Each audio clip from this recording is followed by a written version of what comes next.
కృష్ణప్రసాద్‌ని మళ్ళీ హాస్పిటల్‌లో అడ్మిట్ చేసి ఉంటాడు. ఇక హోమం కూడా విజయవంతంగా పూర్తి అవ్వడంతో కేపీ మెల్లమెల్లగా కళ్ళు తెరుస్తూ ఉంటే డాక్టర్ చెక్ చేసి he is out of danger, పూర్తిగా కోలుకున్నాడు అని డాక్టర్ చెప్తాడు.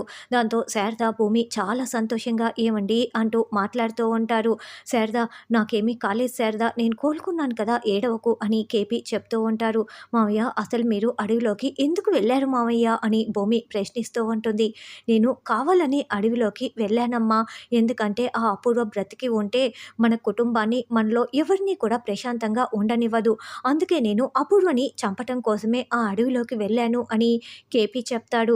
అయితే నిన్ను షూట్ చేసింది ఎవరు మావయ్య అని భూమి అడగటంతో, మీ నాన్నగారే నన్ను షూట్ చేశారమ్మా భూమి అని కేపీ ఆ నిజం కూడా చెప్పటంతో భూమి, శారద ఇద్దరు చాలా షాకింగ్గా వింటూ ఉంటారు. శరత్ చంద్రనే షూట్ చేశారని తెలుసుకున్న భూమి అయితే ఒక్కసారిగా కుప్పకూలి బాధపడుతూ ఏడుస్తూ ఉంటుంది. ఏంటి, నాన్న నాన్న మావయ్యని షూట్ చేశారా అని భూమి మరింత ఏడుస్తూ